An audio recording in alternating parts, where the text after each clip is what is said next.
Amniotic fluid protect the foetus from. भाई amniotic fluid जो होता है ना, वो एमनियोटिक फ्लूइड जो होता है, वो एमनियोटिक फ्लूइड किसके अंदर कहाँ पर होता है? जो फीटस होता है और एक भाई देखो बेटा ध्यान से, जीरो से बताता हूँ।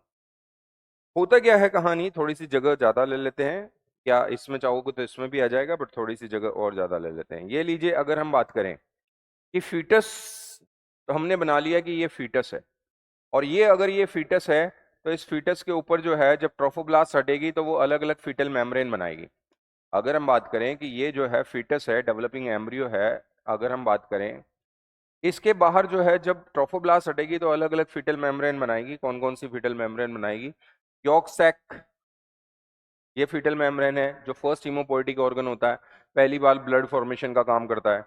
उसके अलावा जो है अगर हम बात करें कि जो है ये जो है इस तरह की जो है बेटा, ये एलेंटोइन करके जो है ये इस तरह से फीटल मेम्ब्रेन होती है, जो अगर हम बात करें बाद में जो है वो क्या बनाती है, वो जो है अम्लिकल कोड जो है बनाने का काम भी करती है। अम्लिकल जो है वो कोड भी बनती है इससे। अम्लिकल कोड जो प्लेसेंटा और फीटस के बीच में रिलेशन होता है, अम्लिकल कोड, है ना। और हम ये कहेंगे कि जो है एक बाहर जो है वो कोरियोन भी होती है, जो पूरी पूरी पूरी जो है पूरी की पूरी जो है वो क्या करती है, कोरियोन पूरी की पूरी जो है इसको कवर करती है, कोरियोन। ये इस तरह की कोरियोन जो है वो भी होती है। इसमें कुछ विलाय भी होते हैं जिनको कोरियोनिक विलाय बोलते हैं आप, कुछ विलाय भी होते हैं जिनको आप कोरियोनिक विलाय बोलते हैं। तो ये कोरियोन होती है इस तरह की। हम अब इम्पोर्टेंट वाली की बात कर रहे हैं, अभी तक मैंने नहीं बताई खास बात। हम बात करेंगे एमनियोन की। एक फीटल मेम्ब्रेन होती है एमनियोन, वो फीटस के बाहर इस तरह से ये होती है। ये लीजिए, ये कौन सी है? ये एमनियोन की बात करेंगे अब हम। ये है एमनियोन, और लिख भी यही रहा हूं मैं, एमनियोन। तो फीटस और एमनियोन, एमनियोन एक फीटल मेम्ब्रेन है और ये फीटस है। फीटस और फीटल मेम्ब्रेन एमनियोन के बीच में कैविटी है, ये जो है कौन सी? Amniotic cavity. ये कौन सी कैविटी है बेटा? इसको बोलते हैं एमनियोटिक कैविटी। और एमनियोटिक जो कैविटी होती है, इस एमनियोटिक कैविटी में फ्लूइड भरा होता है जिसको बोलते हैं एमनियोटिक फ्लूइड। कौन सा फ्लूइड? Amniotic fluid. ये जो एमनियोटिक जो फ्लूइड होता है, इस एमनियोटिक फ्लूइड को क्या कर सकते हैं कि इसको बाहर निकाल सकते हैं, लेबोरेटरी में इसको टेस्ट कर सकते हैं और इससे पता लगा सकते हैं कि किसी तरह के कोई डिसऑर्डर तो फिटस में नहीं है, तो डिसऑर्डर का पता कर सकते हैं।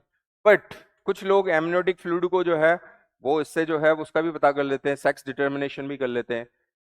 बोलते क्या है इस चीज को? एमनियोसेंटेसिस, जिस पे कंप्लीटली बैंड है।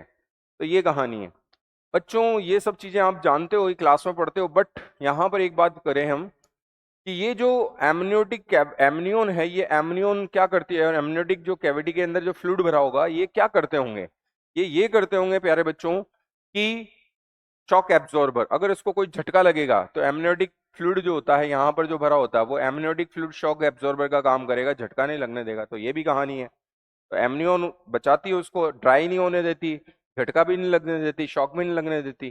तो ये कहानी है। तो यहाँ पर क्या पूछा गया है कि amniotic fluid protects the foetus from mechanical shock. Mechanical shock से बचाएगी। समझ में आ गया होगा? नहीं आया तो ये लीजिए, ये फीटस है, और इस फीटस के बाहर कौन सी फीटल मेम्ब्रेन? एमनियोन। और एमनियोन अगर है तो हम ये कहेंगे, ये लीजिए बीच में फ्लूइड, एमनियोटिक फ्लूइड, लीजिए ये लगा मैकेनिकल शॉक, धक्का लगा। धक्का लगा, फीटस को किसने बचाया? एमनियोन ने बचाया। तो मैकेनिकल शॉक से बचाएगी बेटा, एमनियोटिक फ्लूइड हो, चाहे एमनियोन हो, चाहे एमनियोटिक फ्लूइड हो। तो ये एमनियोन के बीच में जो एमनियोटिक फ्लूइड है, ये एमनियोटिक फ्लूइड जो है वो बचा लेगा किससे? मैकेनिकल शॉक से। मैकेनिकल शॉक से बचा लेगा। आगे बढ़